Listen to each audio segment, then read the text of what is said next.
PSC tips and ട്രിക്സിലേക്ക് സ്വാഗതം. ഞാൻ ദർശന. നമ്മൾ LDC 2024 ബാച്ചിൽ ഭരണഘടന എന്നുള്ള വലിയൊരു ടോപ്പിക്കിൽ നിന്നും ചെറിയ ടോപ്പിക്കുകളായിട്ടായിരുന്നു നമ്മൾ ഇതുവരെയ്ക്കും നോക്കിയിട്ടുണ്ടായിരുന്നത്. അതിൽ ഇന്നാണ് അതിൻ്റെ ലാസ്റ്റ് ടോപ്പിക്ക്, മാർഗനിർദ്ദേശക തത്വങ്ങൾ എന്ന ടോപ്പിക്കാണ് ഇന്ന് എടുക്കാൻ പോകുന്നത്. ഓക്കെ, അപ്പോൾ ഈ ഭരണഘടന എന്നുള്ള വലിയ ടോപ്പിക്ക് നമ്മൾ ഇന്നത്തോടെ കഴിയുന്നതുകൊണ്ട് തന്നെ നമ്മൾ ഈ എല്ലാ ടോപ്പിക്കുകളും ഭരണഘടനയുമായി ബന്ധപ്പെട്ട് നമ്മൾ ഇതുവരെയ്ക്കും പഠിച്ചിട്ടുള്ള എല്ലാ ടോപ്പിക്കുകളിൽ നിന്നുമുള്ള ക്വസ്റ്റ്യൻസ് വെച്ചിട്ട് നമ്മൾ ഒരു എക്സാം നടത്തുന്നതായിരിക്കും അടുത്ത ക്ലാസ്സുകളിലായിട്ട്. ഓക്കെ, അപ്പോൾ ഇന്ന് നമ്മൾ മാർഗനിർദ്ദേശക തത്വങ്ങൾ എന്നുള്ള ചെറിയ ടോപ്പിക്കും കൊണ്ട് ഈ ഭരണഘടന എന്നുള്ളതിലെ മെയിൻ ടോപ്പിക്സ് എല്ലാം നമ്മൾ ഇന്നത്തോടെ തീർക്കുന്നതാണ്. ഓക്കെ, അപ്പോൾ ഈ വീഡിയോ ഇഷ്ടപ്പെട്ടു എന്ന് വെച്ചാൽ ലൈക്ക് ചെയ്യുക, അതുപോലെ തന്നെ ഫ്രണ്ട്സിനായിട്ട് ഷെയർ ചെയ്ത് കൊടുക്കുക.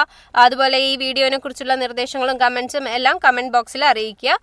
ഇനി വീഡിയോ കാണുന്നത് സബ്സ്ക്രൈബ് ചെയ്യാതെയാണ് കാണുന്നതെന്നുണ്ടെങ്കിൽ PSC ടിപ്സ് ആൻഡ് ട്രിക്സ് എന്ന ചാനൽ സബ്സ്ക്രൈബ് ചെയ്തിട്ട് വീഡിയോ കാണാം. ഓക്കെ, അപ്പോൾ നമുക്ക് വേഗം മാർഗനിർദ്ദേശക തത്വങ്ങളിലെ പോയിന്റ്സ് പഠിക്കാം. ഓക്കെ, മാർഗനിർദ്ദേശക തത്വങ്ങൾ അല്ലെങ്കിൽ directive principles of state policy എന്നുള്ള DPSP എന്നുള്ളത് പറയുന്നത് നമ്മളുടെ ഭരണഘടനയിൽ പ്രതിപാദിച്ചിരിക്കുന്നത് ഭാഗം 4ലാണ് മാർഗനിർദ്ദേശക തത്വങ്ങളെ കുറിച്ച് പറയുന്നത്. അതിന്റെ വകുപ്പുകൾ എന്ന് പറയുന്നത് 36 മുതൽ 51 വരെയുള്ള വകുപ്പുകളിലായിട്ടാണ് മാർഗനിർദ്ദേശക തത്വങ്ങളെ കുറിച്ച് നമ്മുടെ ഭരണഘടനയിൽ പ്രതിപാദിച്ചിരിക്കുന്നത്. ഓക്കെ, ഇനി എന്താണ് ഈ മാർഗനിർദ്ദേശക തത്വങ്ങൾ?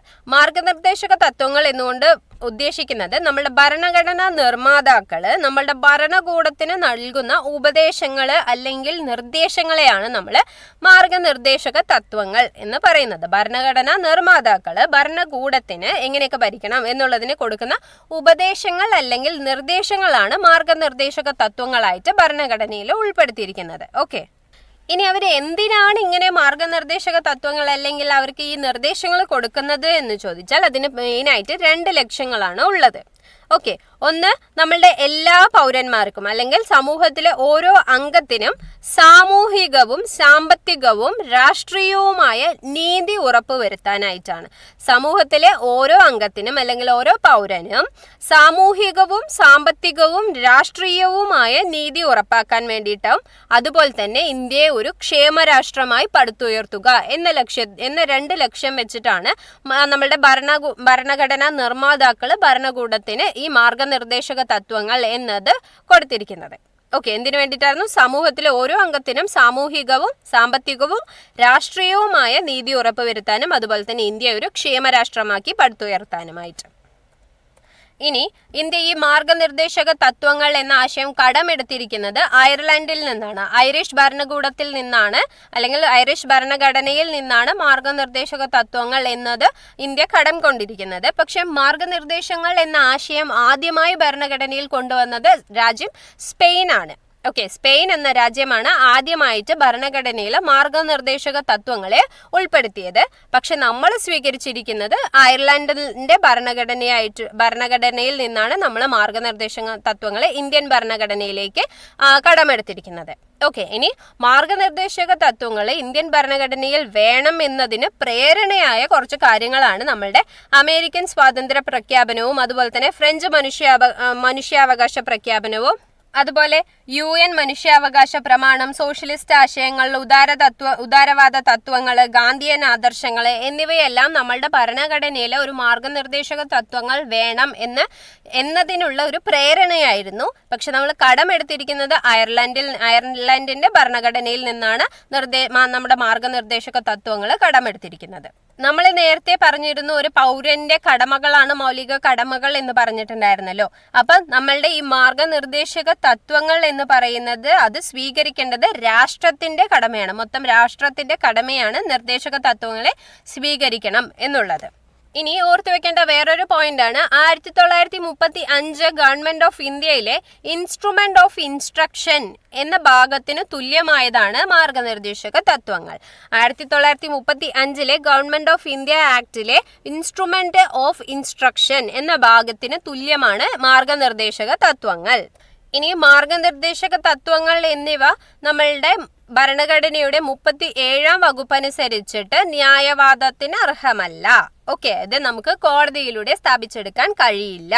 ഈ നമ്മളുടെ മാർഗനിർദ്ദേശക തത്വങ്ങളിലാണ് ഗാന്ധിയൻ ആശയങ്ങളും ലിബറൽ ആശയങ്ങളും സോഷ്യലിസ്റ്റ് ആശയങ്ങളും എല്ലാം ഉൾക്കൊള്ളുന്നത്. ഇനി നമുക്ക് ഇങ്ങനെയൊരു നിർദ്ദേശക തത്വങ്ങൾ ഭരണഘടനയിൽ വേണം എന്ന് ശുപാർശ ചെയ്ത കമ്മിറ്റിയാണ് സപ്രൂ കമ്മിറ്റി. ഓക്കെ, മാർഗനിർദ്ദേശക തത്വങ്ങൾ നമ്മളുടെ ഭരണഘടനയിൽ ഉൾപ്പെടുത്തണം എന്ന് ശുപാർശ ചെയ്തത് സപ്രൂ കമ്മിറ്റിയാണ്. ഓക്കെ, ഇനി നമ്മളുടെ നിർദ്ദേശക തത്വങ്ങളെയും മൗലികാവകാശങ്ങളെയും ഭരണഘടനയുടെ മനസാക്ഷി എന്ന് വിശേഷിപ്പിച്ച അമേരിക്കൻ ചരിത്രകാരൻ ഗ്രാൻവില്ലെ ഓസ്റ്റിൻ ആണ്. ഓക്കെ, മാർഗനിർദ്ദേശക തത്വങ്ങളെയും മൗലികാവകാശങ്ങളെയും ഭരണഘടനയുടെ മനസാക്ഷി എന്ന് വിശേഷിപ്പിച്ചത് ഗ്രാൻവില്ലെ ഓസ്റ്റിൻ ആണ് എന്നുള്ളതും ഓർത്തു വെച്ചേക്കുക. ഇനി നമുക്ക് അതിന്റെ ഓരോ ആർട്ടിക്കിളുകളിലും എന്തൊക്കെയാണ് പറയുന്നത് എന്നുള്ളത് നോക്കാം. അപ്പൊ ആദ്യത്തെ ആർട്ടിക്കിൾ അനുച്ഛേദം 37. ഓക്കെ, അതെന്ന് പറയുന്നത് ന്യായവാദത്തിന് അർഹമല്ല, നിർദ്ദേശക തത്വങ്ങൾ ന്യായവാദത്തിന് അർഹമല്ല എന്നാണ് അനുച്ഛേദം 37 പറയുന്നത്. ഇനി 40 എന്താ പറയുന്നതെന്ന് വെച്ചാൽ സ്വയംഭരണത്തിന്റെ അടിസ്ഥാന ഘടകങ്ങളായി ഗ്രാമപഞ്ചായത്തുകളുടെ രൂപീകരണത്തെ കുറിച്ചാണ് 40ാമത്തെ ആർട്ടിക്കിളിൽ പറയുന്നത്. ഇനി 39A പറയുന്നത് തുല്യനീതിയും പാവപ്പെട്ടവർക്ക് സൗജന്യ നിയമസഹായവും നൽകണമെന്ന് അനുശാസിക്കുന്നു. ആർട്ടിക്കിൾ 39A തുല്യനീതിയും പാവപ്പെട്ടവർക്ക് സൗജന്യ നിയമസഹായവും നൽകണമെന്ന് അനുശാസിക്കുന്നു. ഇനി ആർട്ടിക്കിൾ 39D തുല്യ ജോലിക്ക് തുല്യവേതനം എന്നത് അനുശാസിക്കുന്നു. ഓക്കെ, ഇനി ആർട്ടിക്കിൾ 40 പറഞ്ഞു, അതുപോലെ തന്നെ ഗ്രാമപഞ്ചായത്തുകളുടെ രൂപീകരണം എന്നുള്ളത്. ഇനി ആർട്ടിക്കിൾ 41 പറയുന്നത് ജോലി ചെയ്യുന്നതിനുള്ള അവകാശങ്ങളെ കുറിച്ചാണ് പ്രതിപാദിക്കുന്നത്. 40 ഗ്രാമപഞ്ചായത്തുകളുടെ രൂപീകരണവും 41 ജോലി ചെയ്യാനുള്ള അവകാശങ്ങളെ കുറിച്ചും പ്രതിപാദിക്കുന്നു. 43 തൊഴിലാളികൾക്ക് ജീവിക്കാൻ ആവശ്യമായ കൂലി ഉറപ്പുവരുത്തണമെന്ന് അനുശാസിക്കുന്നു. 43 പറയുന്നത് കൂലി, അതായത് തൊഴിലാളികൾക്ക് ജീവിക്കാൻ ആവശ്യമായ കൂലി ഉറപ്പുവരുത്തണമെന്ന് അനുശാസിക്കുന്നു. അതുപോലെ തന്നെ 43B പറയുന്നത് സഹകരണ സംഘങ്ങളുടെ ഉന്നമനമായിട്ട് പറയുന്നുണ്ട്. 43B സഹകരണ സംഘങ്ങളുടെ ഉന്നമനം എന്ന് പറയുന്നുണ്ട്. ഇനി 44 അതുപോലെ 43B എന്നുള്ളത് 2011 97ാം ഭരണഘടനാ ഭേദഗതി വഴിയാണ് 43B കൂട്ടിച്ചേർത്തത്. 2011 97ാം ഭരണഘടനാ ഭേദഗതി പ്രകാരമാണ് 43B എന്നതിലെ സഹകരണ സംഘം എന്നുള്ളത് കൂട്ടിച്ചേർത്തത്. ഓക്കെ, ഇനി 44 പറയുന്നത് ഏകീകൃത സിവിൽ കോഡാണ്. നമ്മളുടെ ഏകീകൃത സിവിൽ കോഡ് ഇപ്പോൾ നിലവിലുള്ള ഏക ഇന്ത്യൻ സംസ്ഥാനം എന്ന് പറയുന്നത് ഗോവ മാത്രമാണ്. ഇനി അനുച്ഛേദം 45 പറയുന്നത് 14 വയസ്സിന് താഴെയുള്ള കുട്ടികൾക്ക് സൗജന്യവും നിർബന്ധിതവുമായ വിദ്യാഭ്യാസം നൽകണമെന്നും പറയുന്നുണ്ട്. അതുപോലെ 6 വയസ്സിന് താഴെയുള്ള കുട്ടികൾക്ക് സംരക്ഷണവും വിദ്യാഭ്യാസവും നൽകണമെന്നും അനുശാസിക്കുന്ന ഭരണഘടനാ വകുപ്പാണ് 45. ഓക്കെ, ഇനി 46 പറയുന്നത് പട്ടികജാതികളുടെയും പട്ടിക ഗോത്രവർഗക്കാരുടെയും മറ്റും ദുർബല വിഭാഗങ്ങളുടെയും വിദ്യാഭ്യാസപരവും സാമ്പത്തികവുമായ താൽപര്യങ്ങൾ പരിപോഷിപ്പിക്കുകയും സാമൂഹ്യമായ അനീതികളിൽ നിന്ന് അവരെ സംരക്ഷിക്കുകയും ചെയ്യുക. അപ്പൊ 46 പറയുന്നത് പട്ടികജാതികളുടെയും പട്ടിക ഗോത്രവർഗക്കാരുടെയും ബാക്കിയുള്ള ദുർബല വിഭാഗങ്ങളുടെയും വിദ്യാഭ്യാസപരവും സാമ്പത്തികപരവുമായ താൽപര്യങ്ങൾ പരിപോഷിപ്പിക്കുകയും അവരെ സാമൂഹ്യമായ അനീതികളിൽ നിന്ന് സംരക്ഷിക്കുകയും ചെയ്യുക എന്നതാണ് 46 പറയുന്നത്. 47 പറയുന്നത് പൊതുജനങ്ങളുടെ ആരോഗ്യ പുരോഗതി, പോഷക നിലവാരം, ജീവിത നിലവാരം എന്നിവ മെച്ചപ്പെടുത്തുന്നത് രാഷ്ട്രത്തിന്റെ ഉത്തരവാദിത്വത്തെ സംബന്ധിച്ചും പറയുന്നുണ്ട്. അതുപോലെ തന്നെ മദ്യനിരോധനം ഉൾപ്പെടുന്നതും ഈ ആർട്ടിക്കിളിലാണ്. ഓക്കെ, അപ്പൊ ആർട്ടിക്കിൾ 47 പറയുന്നത് പൊതുജനങ്ങളുടെ ആരോഗ്യ പുരോഗതിയും അതുപോലെ തന്നെ പോഷക നിലവാരം, ജീവിത നിലവാരം എന്നിവ മെച്ചപ്പെടുത്തുന്നത് രാഷ്ട്രത്തിന്റെ ഉത്തരവാദിത്വമാണ് എന്ന് പറയുന്നുണ്ട്. മദ്യനിരോധനവും ഉൾപ്പെടുന്നത് ഈ ആർട്ടിക്കിളിലാണ്. രൂപീകരണം മുതൽ സമ്പൂർണ്ണ മദ്യനിരോധനം നടപ്പിലാക്കിയ സംസ്ഥാനമാണ് ഗുജറാത്ത്.